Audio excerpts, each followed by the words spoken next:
இயேசு கிறிஸ்துவின் இணையற்ற நாமத்தில் என் உள்ளங்கைகளில் உன்னை வரைந்திருக்கிறேன் என்கிற ஆண்டவர் கொடுத்த வாக்கு தத்தத்தோடு கூட சேர்ந்து கிறிஸ்துவில் விசுவாச ஊழியங்களின் சார்பில் உங்கள் அனைவருக்கும் என்னுடைய அன்பான வாழ்த்துதல்களை தெரிவித்துக் கொள்கிறேன். இன்றைய நாளுக்கான கோல்டன் ஆப்பிள் 1 நாளாகமம் 4ஆம் அதிகாரம் 10ஆம் வசனம். உமது கரம் என்னோடு இருந்து தீங்கு என்னை துக்கப்படுத்தாதபடிக்கு அதற்கு என்னை விலக்கி காத்திரலும். இன்றைய செய்தியின் தலைப்பு, தீங்கு வராமல் இருக்க யாபேஸ் போல ஜெபியுங்கள். நாம் மேற்படி வாசித்த வசனம் யாபேஸ் ஜெபித்த அருமையான ஜெபம்தான். யாபேஸ் என்றால் துக்கம் நிறைந்தவன் என்று அர்த்தம். எந்த பெற்றோராவது இப்படி ஒரு பெயரை தங்கள் குழந்தைக்கு வைப்பார்களா என்று எல்லோரும் கேட்கும் வண்ணம் யாபேஸின் தாயார், நான் துக்கத்துடனே இவனை பெற்றேன் என்று அவனுக்கு யாபேஸ் என்று பெயரிட்டார். அந்த அளவு யாபேஸ் குடும்பம் வேதனைகளையே அனுபவித்துக் கொண்டிருந்தது. இப்படிப்பட்ட குடும்ப சூழ்நிலைகளை எல்லாம் பார்த்த யாபேஸ் தன்னுடைய குடும்பத்தின் துயரங்களில் மூழ்கி வேதனைப்பட விரும்பவில்லை. ஆண்டவரை நோக்கி பாரத்தோடு ஜெபித்து தன்னுடைய வேதனைகளை எல்லாம் சாதனைகளாக மாற்ற அவர் தீர்மானம் செய்தார். யாபேஸின் மனதில் இருந்த எண்ணம் என்ன தெரியுமா? என் மீட்பர் உயிரோடு கூட இருக்கும்போது, என் ஆண்டவர் என் ஜெபங்களுக்கு பதில் கொடுக்க காத்து கொண்டிருக்கும் போது நான் ஏன் துக்கத்தோடு வாழ வேண்டும் என்கிற எண்ணம் அவருடைய இருதயத்திலே மேலோங்கி இருந்தது. அதனால்தான் முழு விசுவாசத்தோடு கூட ஆண்டவரை நோக்கி பார்த்து ஜெபிக்க ஆரம்பித்தார். அதில் அவர் கேட்ட மிக முக்கியமான ஒரு காரியம் என்னவென்றால், உமது கரம் என்னோடு இருக்க வேண்டும் என்பதுதான். ஆண்டவருடைய கரம் நம்மை பிடித்துக் கொண்டிருந்தால் துக்கங்களும் வேதனைகளும் நம் அருகில் வர முடியுமா? அவருடைய உள்ள கைகளில் நாம் வரையப்பட்டிருக்கும் போது சந்தோஷமும் சமாதானமும் மட்டும் நம்மை தேடி ஓடி வருமே. இதை நன்கு உணர்ந்த யாபேஸ், உமது கரம் என்னோடு இருந்து தீங்கு என்னை துக்கப்படுத்தாதபடிக்கு அதற்கு என்னை விலக்கி காத்திரலும் என்று மிகவும் கருத்தாக ஜெபிக்கிறார். நம்முடைய ஆண்டவர் ஜெபத்தை கேட்கிறவர் மட்டுமல்ல, ஜெபத்துக்கு பதில் அளிக்கிறவரும் கூட. நம்முடைய சூழ்நிலைகளை பார்த்து மனதுருகி நம்மை ஆசீர்வதிக்கிறவர்.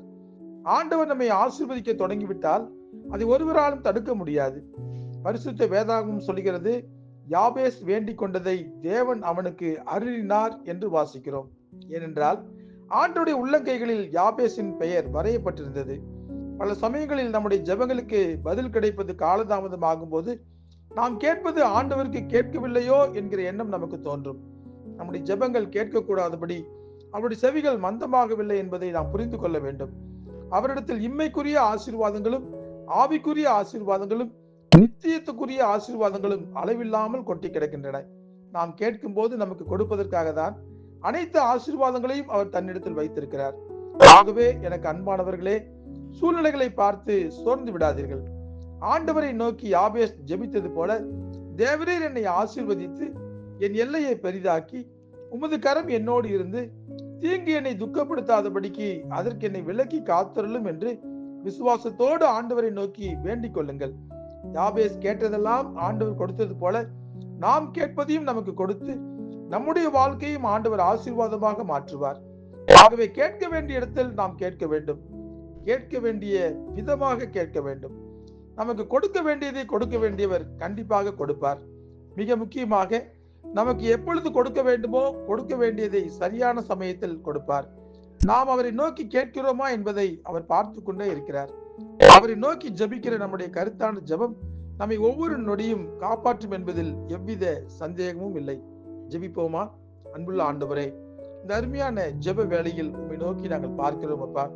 பல சமயங்களில் நாங்கள் ஜெபிக்கிற ஜெபத்திலே உம்மை நோக்கி நாங்கள் ஜெபிக்கும் போது கேட்க வேண்டிய விதமாக நாங்கள் கேட்பதில்லை. ஆனால் யாபேஸ் மிக அழகாக கேட்கிறார். உமது கரம் என்னோடு இருந்து தீங்கு என்னை துக்கப்படுத்தாதபடிக்கு அதற்கு என்னை விலக்கி காத்திரலும் என்று யாபேஸ் ஜெபிப்பது போல நாங்களும் உம்மை பார்த்து யாபேஸ் போலவே ஜெபிக்கிறோம். உம்முடைய கரம் எங்களை பிடித்துக் கொள்ள வேண்டும். உம்முடைய கரம் எங்களை பாதுகாக்க வேண்டும். எங்களுடைய வாழ்க்கையிலே நீர் மகிமையான காரியங்களை செய்ய வேண்டும். தீங்கு எங்களை அணுகாதபடி உம்முடைய கரம் எங்களை பாதுகாக்க வேண்டும். ஆமாப்பா, அந்த நிச்சயத்தோடு கூட, அந்த விசுவாசத்தோடு கூட யாபேஸ் ஜெபித்தது போலவே உம்மை நோக்கி பார்த்து நாங்கள் ஜெபிக்கிறோம். எங்கள் ஜெபங்களுக்கு பதில் கொடுங்க, எங்களை பாதுகாத்துக் கொள்ளுங்க. இயேசு கிறிஸ்து என்கிற வல்லமையுள்ள நாமத்திலே ஜெபிக்கிறோம்